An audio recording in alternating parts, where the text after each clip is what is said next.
Assalomu alaykum qadrdonlar, hammalar salomatmisizlar? Xudo xolasa bugun hamma kommentariyada so'ragan Palestra blok va Gaza blok haqida ham informatsiya bering. Gipsa blok haqida juda ko'p ma'lumot berganman. Qadrdonlar, xudo xolasa biz bugun mana bunday Gaza blok va mana bunday Palestra blok haqida gaplashamiz. Mana shuni ishlab chiqarganlar, aynan mana shu 3 ta mahsulotni ishlab chiqargan akalarimiz topganmiz. Qo'qondamiz biz xudo xolasa bugun. Assalomu alaykum. Muhammad Ali, charchaman, keldingizmi? Shu akalarga erkalik qilib, mana xudo xolasa, mana shu zavod sexlarini, sex deydimi, zavod deydimi, xullas katta joy ekan. Xudo xolasa zavodga aylanib qoldi. Iloyim. Xolasa videoni o'tkazmasdan ko'ringlar. Sohib aka, sizdan biz Gaza blok haqida ma'lumot olishimiz kerak. Bo'ldi, xo'p bo'ladida. Ko'rib turgan odamlar Gaza blogimiz o'sha yengil beton sinfiga kiruvchi mahsulot hisoblanadi. Bunga qum ishlatiladi, sement ishlatiladi, keyin alyuminiy pudra ishlatiladi, kauchuk soda, shunday mahsulotlar ishlatiladi. Bu mahsulot tayyor bo'lganda bu ekologik toza narsa hisoblanadi. Reaksiya jarayoni tugaydi, quyilgandan keyin, misol uchun qum tashlanadi, sement, suv 50 gradusli suvda quyiladi. Aralashgandan keyin oxirida protsessi oxirida pudra qo'shiladi. Sement bilan pudra reaksiyaga kirishi vodorod hosil qiladi.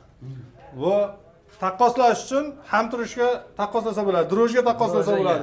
Misol uchun, xamirga drojani qo'yib ustini issiqligi o'rab qo'yasiz, u ishib chiqadi. Bizga ham xuddi shunday jarayon.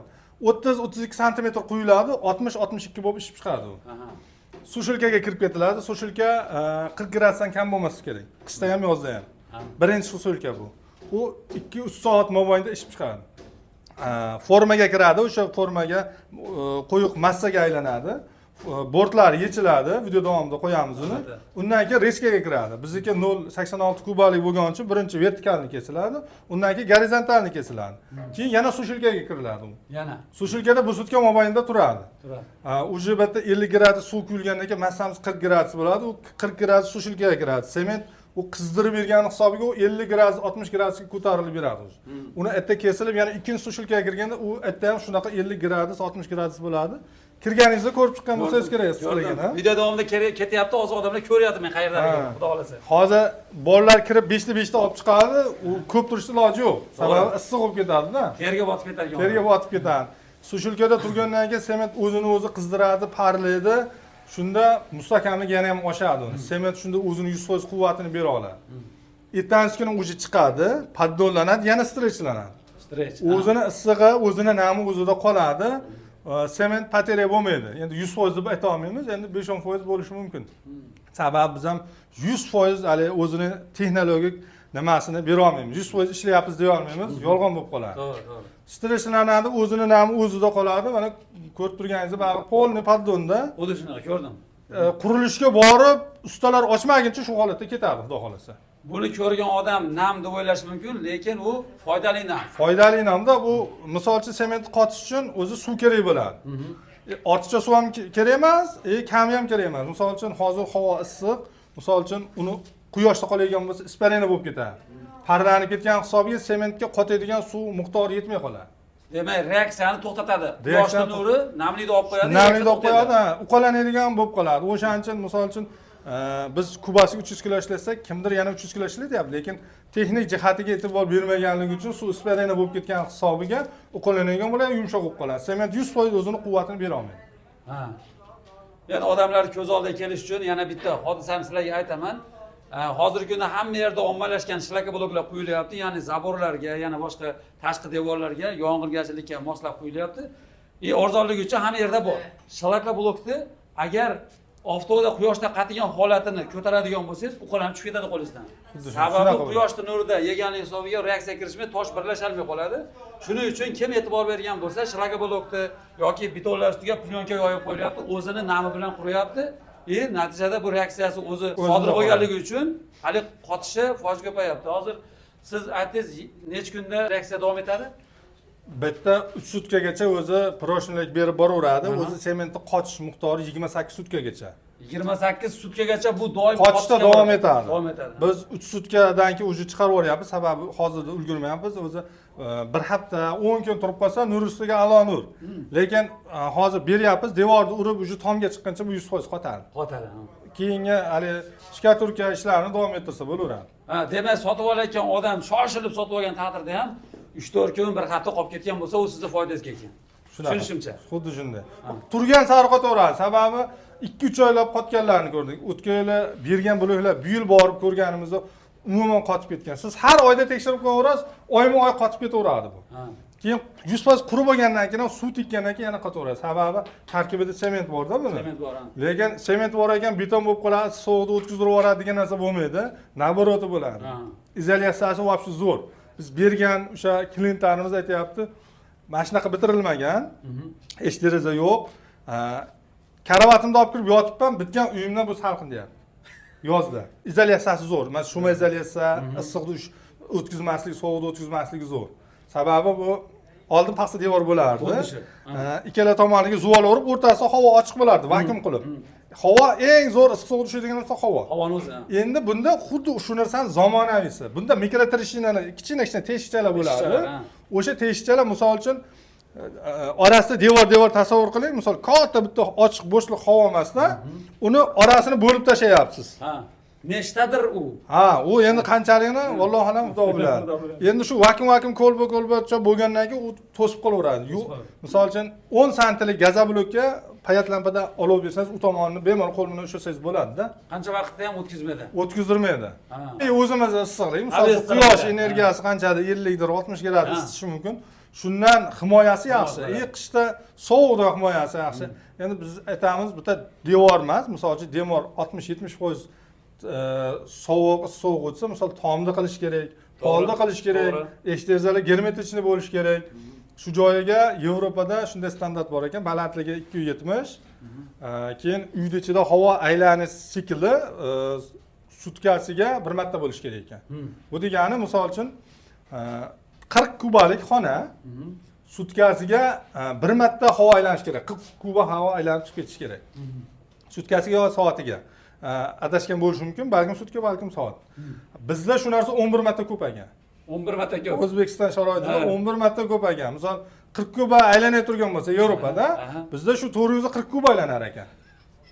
Buni sababini aytishim mumkin. Mana bu yerdagi holatlar, eshik romlarimizda qirg'oqlardagi holatlar, polni tagiga poltadan qo'ygan dimoxodlarimiz, shunga o'xshagan uylarimizni ilma tekshirish natijasida pechkani gum yoqqandan keyin 1 soatdan keyin o'chib qolgandan keyin-da 1 soatdan keyin uyda issiqligi yo'qolib, hali bolalar o'zi ham so'qatib qolganingizni sezasiz. U sababi mana shunday yorug'lar, o'shanaqa sizlarga aytgan o'sha muammolarimiz. Biz uylar endi hali nima deydi, chaylar deydi-ku, kapa quriladi. Yevropaliklar nazdida biz uylar xuddi shundayda. Ular nazdida.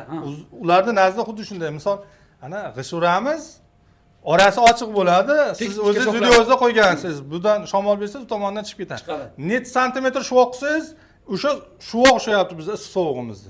O'shyapti xolos. Keyin nima qilyapmiz? Ustidan tupleni qilyapmiz. Qo'shimcha xarajat bo'lyapti-da. Endi bularda gazobloyda ham, penobloyda ham, polistirobloyda ham u narsa yo'q. O'zi bu tupleni narsalar bular. Misol uchun penobloy xomg'isht konkurensiyasi bo'lsa, xomg'ishtdan yaxshi. Misol uchun erib ketmaydi, yaxshisi bo'lsa u ham, sifatligi bo'lsa. Gazobloy pishgan g'ishtni konkurenti misol uchun. Lekin polistirol bo'ladi konkurenti hozircha yo'q. Hozir yo'q. Demak, u yedini yo'q turibdi. Hozircha chempion bo'lib turibdi. Rossiya, Qozog'istonda ham shunaqa. Sababi aytlarda havo bizga nisbatan sovuqroq bo'lgani uchun polistirol bo'ladi qiymati balandroq ularda. Sababi zo'r ishlaydi. Eng issiq sovuq tushadigan o'sha. Bizda gazobloy ommalashib ketyapti. Sababi biz iqlimga zo'r tushdi. Geometriyasi yaxshi, tezroq ko'tariladi. Sovuqni ushlashi yaxshi, cho'ntak bor. Misol 1000 ta gazobloyda o'rniga 20 mingta g'ish ketadi. 20 mingta g'ishni urish misol uchun bir hafta vaqt oladi. Misol o'zingiz tutasiz. Gazobloyda 3 kunda uradi. Hech kunga ham bormaydi. U hali muammobas buni terish. Hatto lesasi o'zi bilan-da buni. U shu qo'yasiz, ustiga taxta tasasiz. Zo'rib ketsa, keyin qarang, bunga misol uchun bittasiga 1 kilo kley ketadi. Akkuratni perforator yoki bitta mikserda, bitta paxarchada tayyorlaysiz-da. Balonchi loyabga yo'q. Endi g'ishga bir kamas turpoq to'kib, o'sha turpoq puliga kley olsangiz, o'zi birga bir yetadi-da. Yetadi, to'g'ri. O'sha turpoqlar ham qimmat bo'lyapti. Turpoq puliga kley olsa bo'lindi. Bo'ladi, to'g'ri. Endi mana biz ulgurmayapmiz. Mana 1200 ta chiqaramiz biz bitta sementda. Bir sementda 1200 ta. Xudo xolasa shuni 2 sement qilmoqchimiz. Iloyim. Talabdan kelib chiqib 2-3 yilda xudo xolasa g'ish bilan gazobloy ellik bo'lib ketadi. G'ishtda ham o'zini uriladigan joylari bor. Misol uchun katta angarlar uriladi. G'ishtda o'zini urilayotgan o'sha g'ishtbob joylar ko'p. Serob misol uchun. G'ishtda ham o'ylaymiz, g'isht ham yaxshi o'sha necha yil, 100 yildan beri mana g'isht kelyapti. Endi zamon yangilanyapti. Misol 20 yil oldin klavish telefon ishlatganmiz. Undan keyin sensorga o'tdik. Keyin misol iPhone'larga o'tyapmiz. Bu qurilishda ham xuddi shunday narsa. Misol uchun bular ham misol polistrobulak iPhone'dir, gazabolak Samsung'dir. Pinabolagimiz Redmi'dir. Redmi'dir, ha. Qobiliyatdan pulimizdan kelib chiqib qilinaveradi. Foydalanaveradi. Xo'p, qadrdonlar, akam hozir gazabolak haqida ma'lumot berdi. Gipsabolak haqida ma'lumotimiz ko'p. Akam o'zi bularni qilgan. Akam bularni tuzilishini, qanday foydalanishlari haqida ma'lumot berdi. Men buni qurilish sistemasi haqida boshqa videolarimda ham ma'lumot berganman. Qanday quriladi, nima qilish kerak, ularni ham ko'rib chiqasizlar. Mabodo ma'lumot qiziq bo'lsa, aka men ko'rgan narsa haligi tuk nima edi nomi shu fibra volokno deydi. Volokno ustalargacha noqulaylik tug'diradi, lekin misol uchun mikrotrichina, mikroarmirush vazifani bajaradi u. Misol betonga armatura tashlaymiz, katta ko'rinadigan narsa. Bloklarimizga o'sha mayda yorug'larni oldini olish maqsadida fibra volokno qo'shiladi. Biz ham o'sha video mobaynida ko'rdingiz, обязательно qo'shiladi. O'sha normalari bor, 1 kilodan 600 grammgacha degan o'sha kubasiga, o'sha normasiga qarab qo'shiladi. Misol ko'p qo'shishni ham nima deydi? O'zini miqdoridan oshib qo'ysangiz, просто cho'ntakka zarar xolos. O'zini miqdori bor, shu qo'shiladi. Miqdori qo'shilish kerak lekin. Qo'shilish. Mana hozir bizning penoblogimizda ham, gazoblogda ham, polistrolda ham bor. Polistrolda o'zi nimasi, sviyaskasi zo'r bo'ladi-yu, bunga ham qo'shib beryapmiz, xudo xolasa. Keyin o'zimiz mana qurilishda o'zimizga ravo ko'rgan narsani keyin birovga ravo ko'ramiz. Misol uchun gazoblak chiqardik, boshida qimmatli qilib, o'sha 2019-yillarda sementlar 1000 so'm, 1200 so'm bo'lib ketdi. Yangilik bo'ldi, insonlar cho'ntak ko'tarmadi. Bunda tortmadi, hamma penoblok so'radi, arzonroq mana penoblok qildik, o'zimizni binomizga qildik. Piltani ko'tarib turibdi. Piltani kimdir ko'tarmaydi deydi. Bu yuk ko'taruvchi vazifa emas. Penoblok ham, gazoblok ham, polistrol ham, g'ish ham yuk ko'taruvchi vazifada berilmaydi bunga. Bular to'ldiruvchi vazifada. Parda, misol uchun parda vazifasida. Kolonna regellar ko'tarib turibdi-da buni. Ana. Sedeshlar ko'tarib turibdi, sesma ko'tarib turibdi buni. Bularga misol uchun 10% yoki 20% nagruska tushadi xolos-da bularga. Asosan bular ko'taradi-da.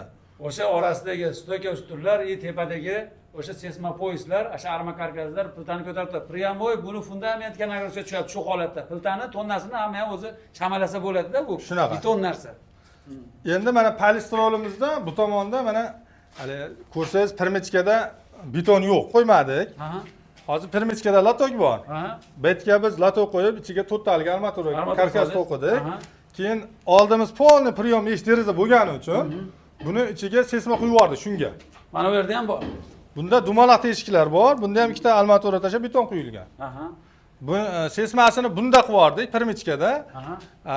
Pilta bosdikda piltani yonini obveska qilib qisib chiqdik. Agar hozir bunga ham pirmichka qilib, piltani tagiga ham qilganimizda hozir 3 qator sesma bo'lib ketardi. Xuddi shunday bo'ladi. Unda to'liq beton qo'yib qo'ygan ma'qul bo'lib qoladi. Shuning uchun biz pirmichkada bitta sesma qilib yubordikda, tepasini piltani qo'yib qisib yubordik yonini. Mana hozir mana realni turibdi shu narsa. Ko'pchilikka shuni aytsak, qabul qila olmayapti buni. Birorta informatsiyani masalan bo'lmaydi deyishdan avval bu haqda to'liq ma'lumotga ega bo'lib turib, keyin bir aqlga suyanish kerak menimcha. Xuddi shunday. Hozir tashqari tomondan olib qo'yishadi, o'sha piltani yonini qisishgani. Ketdik. Aka, gazoblok haqida yana birorta informatsiyamiz bormi?